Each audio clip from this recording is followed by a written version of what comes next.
This is World Awakenings, the fast track to enlightenment with your host, Carl Gruber. World Awakenings is a podcast dedicated to opening your mind, your heart, and your eyes to the fact that the world's population is now, more than ever, awakening to all things spiritual, metaphysical, and enlightening, and just how they play an all-important role in our daily life. So join Carl on this enlightening experience as he interviews metaphysical and spiritual experts to discuss, debate, and delve deeply into the hows and whys of this worldwide awakening. The Love Tuner is a revolutionary breathing and meditation device that combines a simple yet profound breathing exercise with the 528 Hz frequency, bringing you into a state of instant relaxation. The Love Tuner is a stylish necklace that comes beautifully packaged in an elegant premium gift box. Pull the Love Tuner out of the cap and place the rounded side with the engraved Love Tuner logo between your lips.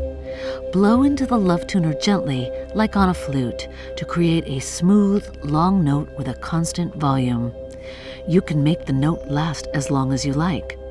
After exhaling, inhale through your nose, allowing air to flow into the center of your body. Just leave the Love Tuner between your lips as you inhale, and then exhale again with the next note. Repeat as long as it feels good. We recommend at least 6 breathing cycles. After tuning, enjoy the silence and your fully tuned state of being. Caution: love tuning may cause miracles.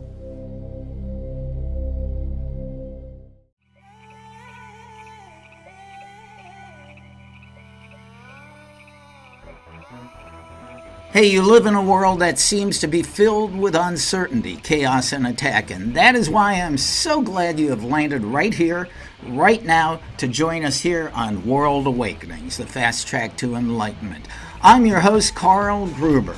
Now, this is why this show exists. We are here to help you realize that, in truth, the universe is actually a place filled with wonder, joy, love, truth, and many, many beautiful things far beyond what your eyes perceive. So come with me as we now explore all things spiritual, metaphysical, and enlightening. Don't forget that you can now watch this show both on YouTube and New Reality TV. Plus, listen to it on almost every audio-only online outlet. So, with that off, we go to meet our guest. And our guest here on episode number 238 of World Awakenings is John Morschauser. After retiring from a 25-year career as a mortgage loan officer, John stepped fully into a life of devotion to awakening, healing, and union with the divine. As a mystic, writer, and channel, John is one who has lived through forgetting and now lives to remember, not just for himself, but for all who are ready to come into their own light.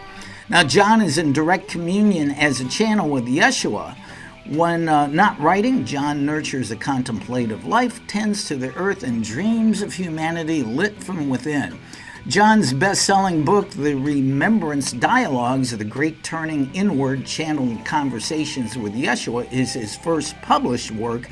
And now, his newest book, Yeshua the Human, Channeled Conversations with Yeshua in Sneakers. That's a pretty cool name. So with that, John, welcome to World Awakenings.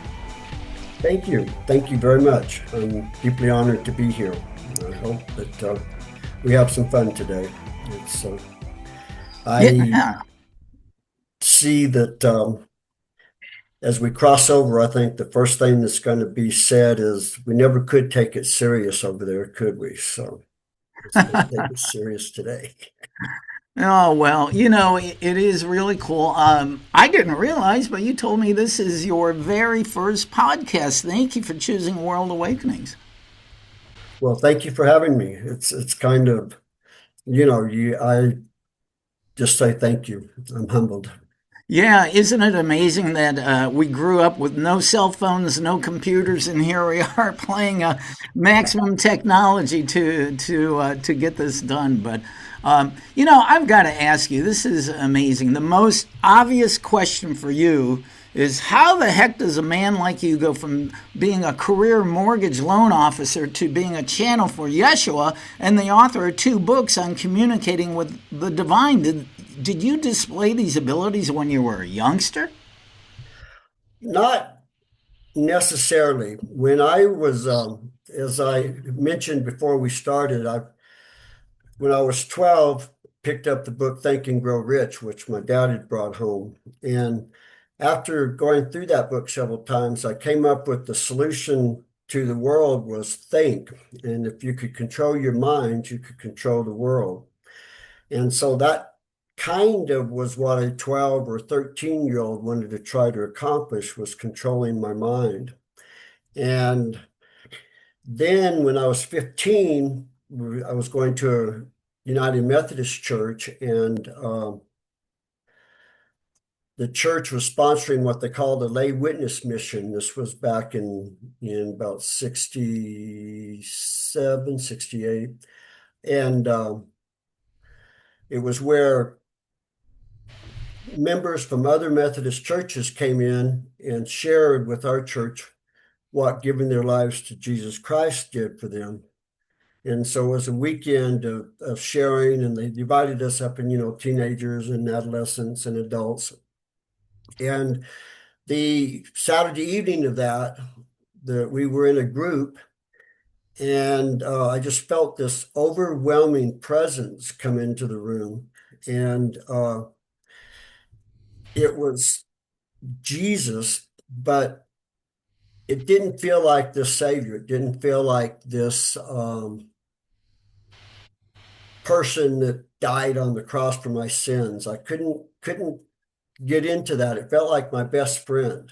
And this kind of started some of this, I think, was probably the first of it, but I think it kind of ties in together both with Think and Grow Rich, coming at it from a mind viewpoint. But I felt like I had met an old friend from past lives. I didn't feel like I met the Savior that the church talked about. And so then it's a long path. Yeah. As it goes. Went through some acid trips when I was at the Military Institute in Roswell, which did a lot to help me see that this reality had a lot of holes in it. It wasn't the only reality. And I always approached it from the mental aspect. So I was able to, I guess, break it up and started having more spiritual experiences with it. But George Harrison said with the Beatles is you don't have to drop acid for your spiritual experiences, but it helps. Well, that's kind of in alignment with many of my guests who do plant medicine ceremonies with ayahuasca and psilocybin, and that they say that it drops the veil of the limits and the restrictions. And gee, I might have been a hippie way back in the 70s and tried a couple of those things too, but for me it was all about psychedelic music. So in your case, it just dropped the veil. But yeah, that's interesting when you were a youngster, and a lot of kids now 12 and 13 all they want to do is play video games. And if Jesus comes in the room, they may not notice him because they're busy playing a video game. But that's not to say that there still aren't youngsters like you were. Now, so when you first started communicating with Yeshua, how did you know it was him, and how did your very first experience occur? Well, I had started in my 20s with journaling, which then turned into automatic writing. And the automatic writing always felt like something more than just this human that I was experiencing myself as. And then after I retired and started unwinding from all of it, from this always seeking to achieve, always, trying to think and grow rich and so forth, and go deeper within, Yeshua just started coming through, but again, it was the same person, the same entity, the same energy that I had experienced when I was 15. And so I just started channeling him for my own benefit. I didn't have any intentions of channeling him like this in a book or, giving transmissions with Yeshua and so forth. It just kind of evolved into it. And then, he comes in and the time, for me, the timing was everything. I don't think 3 years ago, the consciousness, the light on earth, and that I would have had enough inner clearing in order to even be able to channel these books and to bring them out. And Yeshua kept saying in some of just the personal channels that we would be doing some books, which would be transmissions, but we have to have the consciousness ready and we have to have enough light on the earth. And as your podcast and hundreds of them out there allude to and tell us, is that this is the age of world enlightenment. This is the enlightenment that we've been promised since the 60s, and Maharishi and Transcendental Meditation came out, and there's a different consciousness, there's a different light on the earth, so it can be open for this. And we are now clearing ourselves so that we can bring these teachings through. And the teachings aren't really teachings as much as bringing us back to ourselves. And that's where I felt like it was the real thing, was he never said, in fact, one of the first things which I always felt was Yeshua did not want a church, did not want Christians, did not want followers. He wanted the human to come back to its own divinity. And in all the channels and everything, even for me personally, he's always said, you have to put this through your heart. You have to put it through your trust mechanisms. Don't do this because I say I'm so-and-so. Do this because it resonates with your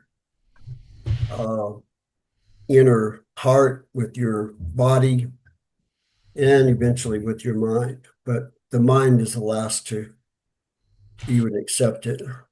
No, Yeshua is the Hebrew name for Jesus, but he prefers that you refer to him by Yeshua. Yes, Yeshua is his name.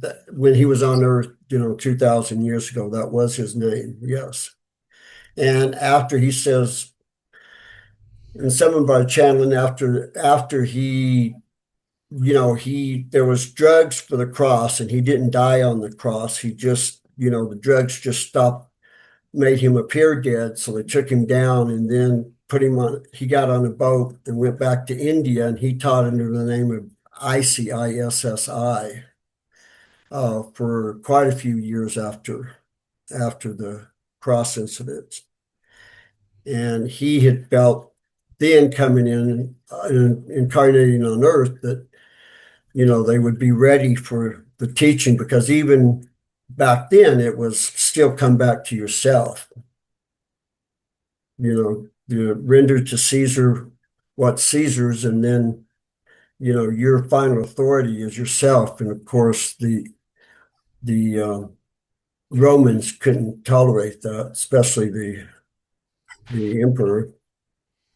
Well, what you just said there is pretty earth-shattering to the way most people believe about the crucifixion. But I'm not ready to go there on that right now. But that's for another story. Oh yeah. Well, we can get around to, but that's pretty earth-shattering. There was I read a book a few years ago on Tammy Lynn Eldridge, maybe. She channels Yeshua too, and it's called called the Jesus, My Autobiography. He wrote about it, and he talks about having a life beyond the crucifixion. But yeah, I'm a little bit not ready to talk about that. But I got to ask you a personal question on this one. How does your family react the first time they found out you can channel Yeshua? My wife is a psychic, and she's been channeling since her 20s. She's been channeling for over 50 years. So Wow. it felt pretty okay with her. She knew that, I had a kind of a deeper relationship with the ascended masters along the lines of Christianity, but I couldn't fit in it. I tend to go with the bumper sticker, Jesus saved me from your followers. I can't really handle the dogma Yeah. of the foreign religion, and always felt like that the final authority was always my heart for me, as the final authority for you as your heart for you. And we can't, I have no intentions of trying to change anyone's mind or convert anyone or change anyone. I just would like to, Yeshua says, our mission with mine, and he will continue to be channeling through lots and lots of more channels, and there'll be more of this coming out now because, as you know, in your experience and with what you're doing, every day there's another channel out there. Every day there's another channel book, because for every 100 people seeking God or enlightenment, there's 100 paths to it. And there's no one way, and you always have to take what you need and leave the rest. There is no way. There is no one shoe, one size fits all. It's always take what you need and leave the rest. And you are the final authority for you. You are the sovereign being. You came in here as a sovereign being, and you are the divinity in your sovereignness. Yeah, I like that. It's interesting. I've had a number of channels on here, whatever ascended master or divine being they channel. Some of them, the first experience is traumatic, dramatic. They go, wow, blam, they come through. But for you, it sounds like Yeshua is just kind of lovingly and beautifully eased his way into your life from the time you were a youngster. Well, again, on the personal side, there's a story which it resonates with me, but I just put it out there because Yeshua and Adamus Saint Germain and I were supposedly just close friends, best buddies in Atlantis when Atlantis was falling. And while a lot of the Atlanteans were going underground and to, knowing that the fall was coming, well, we were formed a little pact to come back at this time in the future when there could be more light on Earth in order to walk the Earth as ascended masters. All the way up until this time frame, actually, till this 2012, and then 2023, when Heaven's Gate supposedly opened up and more light came into Earth. If you reached enlightenment, full and ascended mastery, before that, it was so dense that you just popped back over to the other side because the density was too heavy for it to be able to really walk the earth as an ascended master because of your light and compared to the density of the consciousness of that, the 3D, if you would. And so for me, it seems a natural unfolding. And in fact, I have to keep even still questioning, am I making this up? And Yeshua says, of course you are. Says there's nothing can manifest itself unless you make it up. Without imagination, it's not going to manifest. You have to manifest it, you have to have imagination. The iPhone didn't come until Steve Jobs imagined it. Yeah. and made it up. And he said the whole world is imagination. The whole physical world is imagination. It's the divinity spark, your spark of divinity on the side that imagines you here. Everything begins with an idea, right? Correct. You speak of living a life of forgetting, yet now you live a life of remembering. And I guess that's just kind of what you were relaying just now, you and St. Germain and Atlantis and all that. You're remembering all that. Yes, and more so remembering who I am, remembering that I am the divine as you are the divine. Mm-hmm. And there is no separation. There is the imagining of the human physicality, but it's still the divine. And for me, it's still, there's no difference in spiritualness and materialism and so forth. I see it all as spirit. I see it all as energy. I feel brushing my teeth in the morning is just as spiritual as meditating or what we used to do, praying and so forth. And petting my cats are just as spiritual and just as much of a sacred exercise because living and being human is just as sacred as divinity. Yeah, and that's beautiful. I really like that. So, well, of course, we're talking to John Morschauser, Hauser, and he is a channel for Yeshua.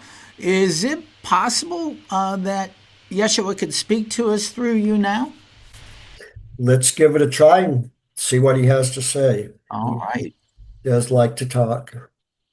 Generally, for me, I'm not a trance channel. I do get quiet and go in to opening myself up so the energy can flow through, the transmission can flow through, but I don't generally get into, a hugely different voice. You normally will feel the transmission, will feel the energy, but I don't kind of like step out of the way and another voice comes in like some channels. And it's different for every person. Mhm. And we will see more and more of it.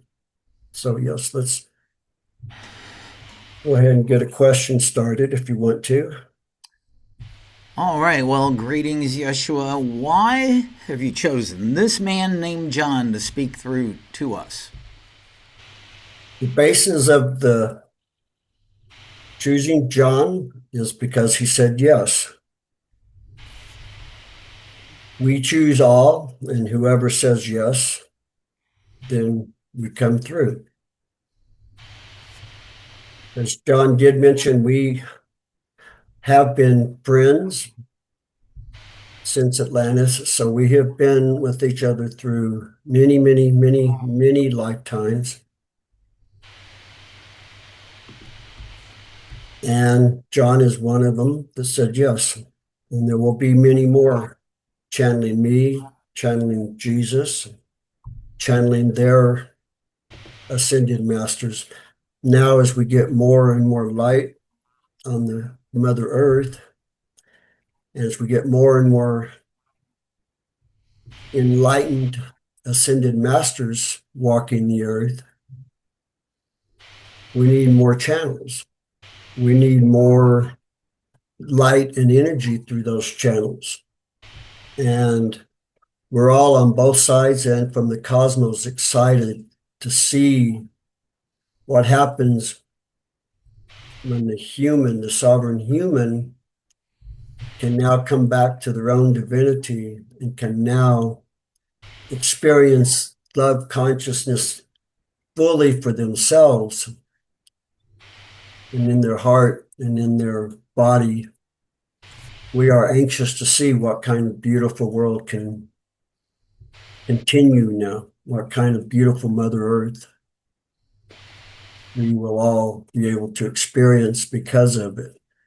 Why now, here at this point in time, we call this the year of 2026? Why now are more and more and more people awakening to, as I always say, all things spiritual, metaphysical, and enlightening. Why now?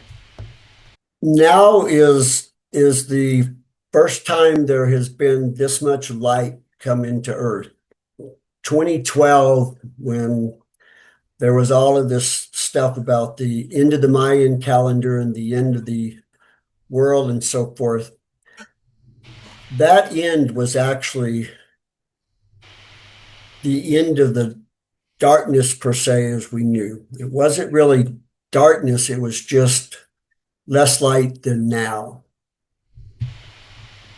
That was the beginning of, as the more light comes in, then more consciousness comes in, then more love consciousness comes in. Then the densities on Earth become less. So more and more light beings, more and more ascended masters, and stay on Earth and experience Earth as a light being without the density that has been here prior to this. There was some, on March 23rd, 2023, there was an event called Heaven's Gate, which was a particular type of solar storm which allowed and brought more light down on Earth. And then this light has continued to expand and grow. Your physicists have stated that with 6% more light on Earth, the Earth would totally shift, totally change. And we've already reached that tipping point. We're in over close to 4% more light on Earth. And it actually started tipping at about 2.5% more light coming into Earth. This light is the opening for love consciousness, for consciousness. It also shifts and changes the human entity's DNA and cellular structure to be more crystalline, so it can thrive in the additional light. So, Yeshua, we have people sitting there watching and listening to this show, and then they turn on the news and they see a world gone crazy with all governments just going like nothing ever before, and attacks and wars, and they're going, really? You're saying there's more light in the world now? Just look at what do you have to say to them?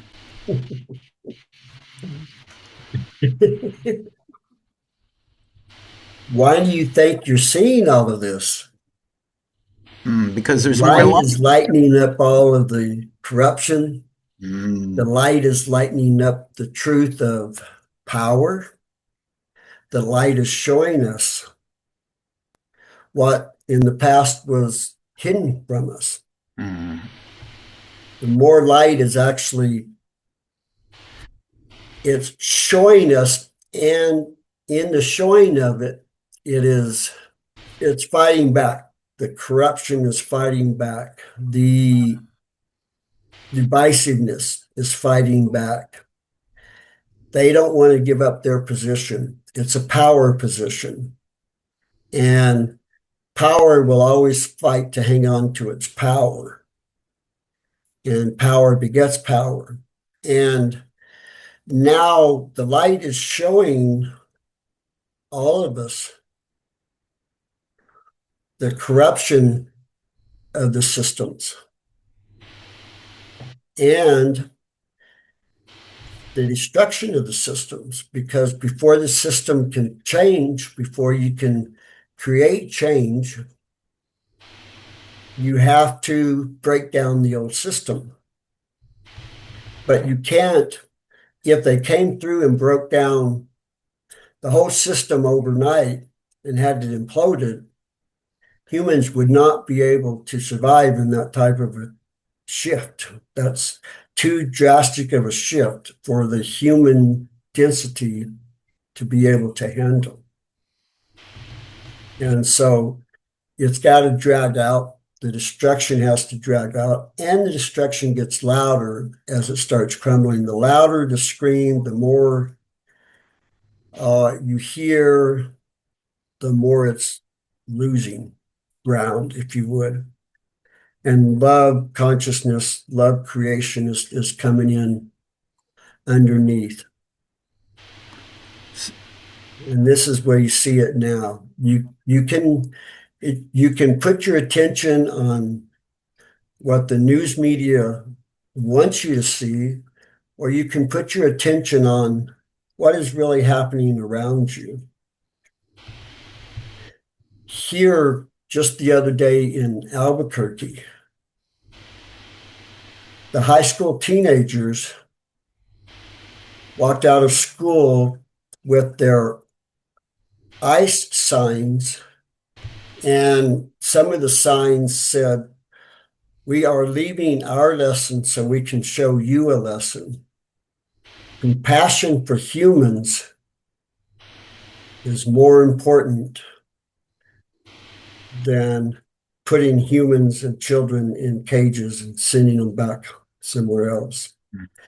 This is the grassroots that says this is not how humans should treat other humans. This is not how divinity should treat other divinity. That is a sign of the light. So that 6% of extra light that came in 2023 actually revealed what's been standing in the shadows to our eyes. That's perfectly put. Perfectly put. Oh, interesting. Wow. You mentioned earlier that, this is only a dream of an illusion of separation. And I am a big student of A Course in Miracles, which makes that message clear, that we are dreaming we are separate from you and from Source. So I love that fact. But one thing that I find interesting, too, I think we kind of touched on crucifixion earlier. A Course in Miracles has this to say about the crucifixion.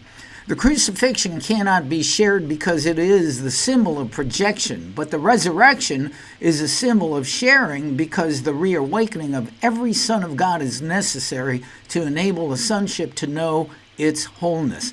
Only this is knowledge. The message of the crucifixion is perfectly clear. Teach only love, for that is what you are. Can you speak to that? Well, I like from the Course in Miracles is all attack is a cry for love. Mm-hmm. And that's where I have put that into one of my, I guess, love creationist intentions is to be able to grasp that idea, somebody attacking is a cry for love. I can see it and feel it in like a news thing or in something that's distant from me. But if somebody's attacking me, I still have a hard time switching that into a cry for love. I tend to want to get defensive. And I don't know if I answered your question or not. Would you mind re-asking it? No, it's just that people perceive the crucifixion was the end of Jesus or Yeshua's body, but he really didn't die. It's a message that we go beyond the body and that we live, and that that is the whole point of the message of the crucifixion. Teach only love. That's what we are, the essence of each of us. That is it exactly. Teach only love. Teach only love. And you did that very well, yes. Now, I was thrown aback a little while ago when John was telling us that after the crucifixion, you actually your body didn't die, and tell me about this second phase after the life of Jesus. Can you elaborate on that? This is all new to me. Well, this comes through John, and one of the things with channeling is each channel has their own personality and their own interpretation of the energy coming through. So, yes, when I was on I was given a drug that made me appear dead, and then they took me off. And when we went into the tomb, then I was put on a boat. My body was put on a boat, and we went around to the area now known as Egypt. And I continued my teachings throughout Egypt, throughout Northern Europe, through what is now known as England, France, and in India. And it was still the same teachings of love, only they were more open. The consciousness was more open to accepting and my teachings. Did you have, I think John told me you had a different name you went by during that time. And why is it not as well known in history as Jesus' life? Well, Jesus, and this is why I and John like to show this. It's, while Jesus is supposed to be me, this is why I like to use Yeshua, because Jesus is the Christed one. And the Nicaea Convention in 325 with, I want to say Constantinople, I think was the emperor then, was trying to create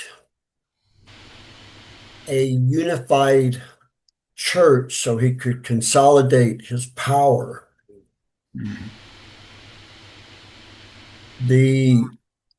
After I left the Jerusalem and the Mediterranean area, the Gnostics and the mystics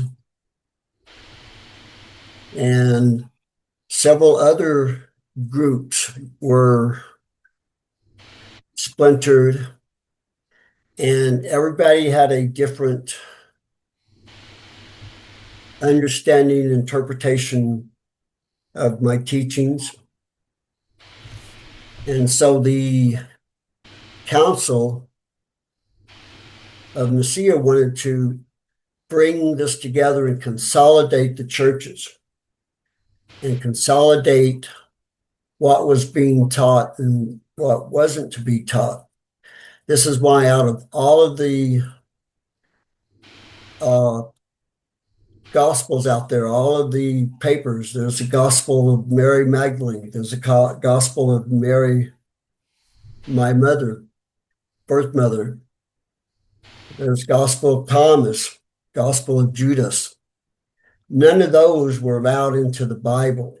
We were allowed to be canonized at the convention because they didn't have the teaching that the emperor wanted in order to have more control, have more political power over all of Rome, over what some called themselves Christians, some Gnostics, mystics.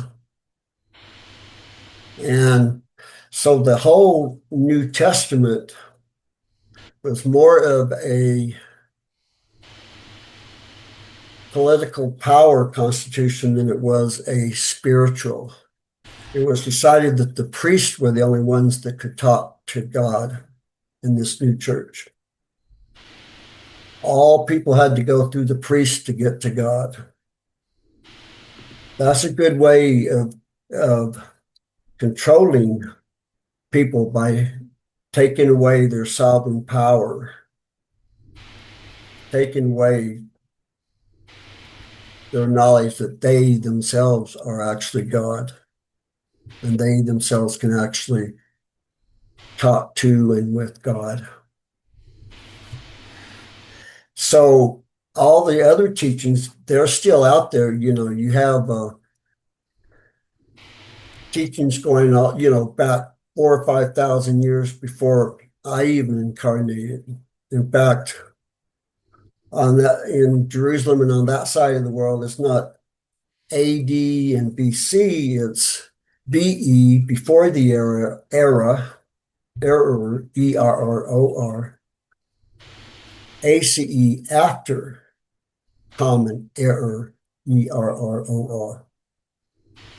So even the Jewish religion does not honor the Julian calendar as being valid. They consider it in error.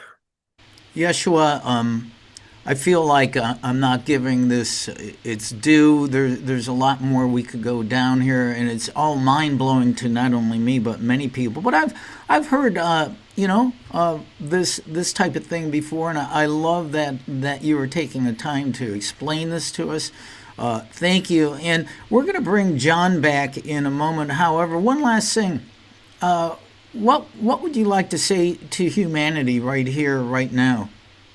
My goal for humanity, if you would, and I don't like calling it a goal or an intention or an invite, would probably be the best term. Love yourself, love yourself, love yourself unconditionally. You are love. You only decided to come up with the illusion that you were not love. But even then, love still has to break through. As you love yourself, as you know yourself is love, then all else follows. Then you see the connection between you and all. You see your sovereignty as a member of unity consciousness. You see all as yourself and pieces of yourself.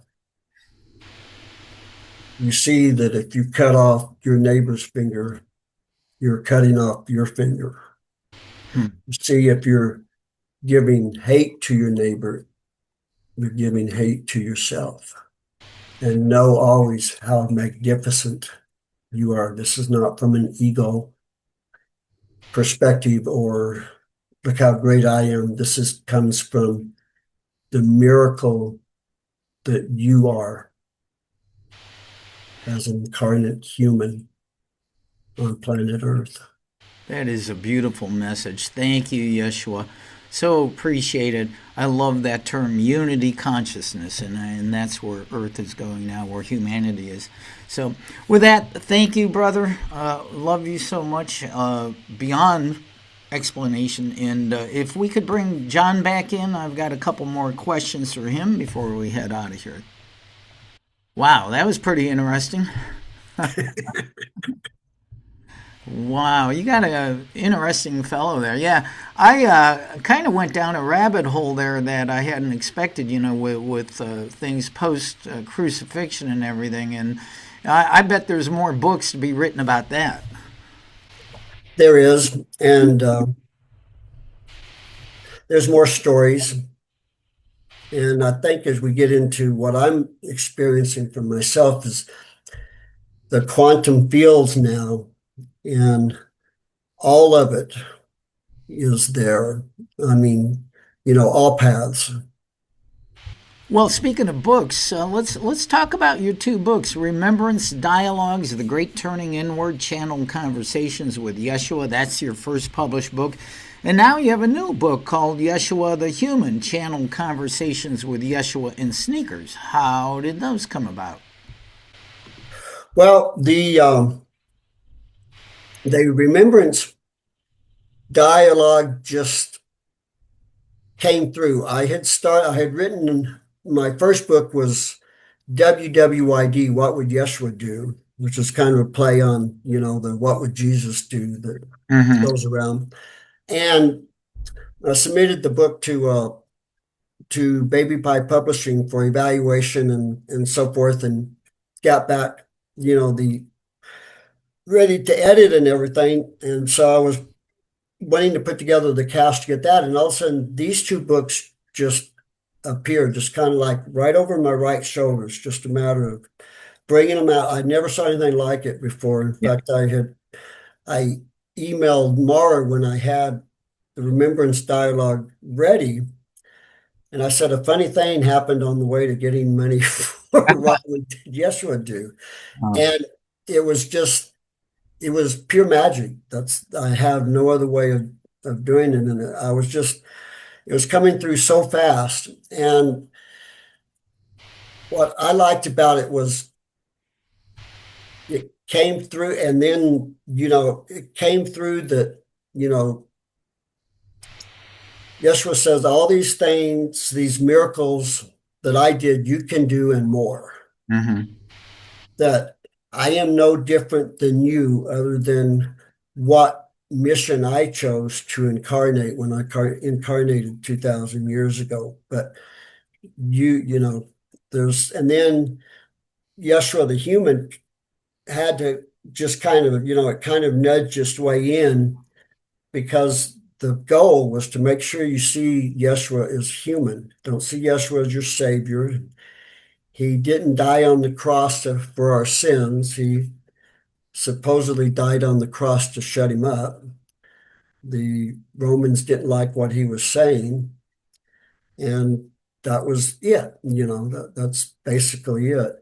As the Course in Miracles says, it's the resurrection, if you will. It's the coming back to yourself as divinity. It is the message there.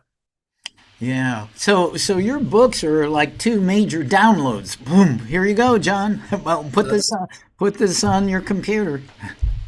That's it. Exactly. That was the whole, just like you said, that was my whole experience of it, just as you described it. It's just like, boom, here it is. And I like that subtitle to your newest book, Channeled Conversations with Yeshua in Sneakers. He must be a runner. He's got sneakers. Well, and when I met the time when I met him when I was 15, and even now I visualize he is, it's an energy that comes in, but I see him in blue jeans and sneakers. Yeah, right. Flowing robes. And that was even on the covers. I wanted him in blue jeans, because again, we want to bring him to where we are. He is us, we are he. We have all of the creation power, we have all of the love, we have all of the magic that he ever had. And we are the miracle. Well, this is a miracle. There's, of course, a miracle says there's no order of difficulty in miracles, and having you on and honoring us with being your first ever podcast is amazing. John Morschauser, what is the best way for people to connect with you? Are they able to contact you, or do you, they can get your books too? Yes, I could. I could email. Right now, I'm still in the middle of trying to get a landing page and a website. My electronic intelligence is not quite there yet, but my email, jmorscha5@gmail.com. And then I kind of did a little thing with my email, and then the two links to purchase the books on Amazon. Would it be best if I just emailed that to you? Well, I'll put in the show notes your email and also the links to the book so people can just automatically click on them. So There you go. Yes, that's the best way right now. And I am doing transmissions with Yeshua. okay. I've started experimenting with it. Keith asked me, if Yeshua would be willing to do individual transmissions, and so far it's been a lot of fun. And Yeah. I learn as much from them as I think the people who participate with me.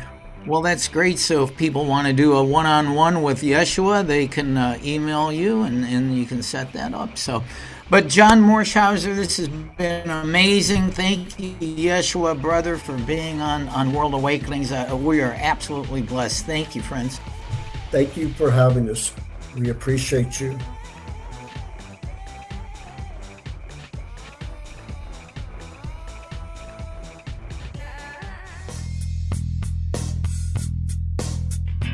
This has been another episode of World Awakenings, the fast track to enlightenment with host Carl Gruber, a certified Law of Attraction life coach.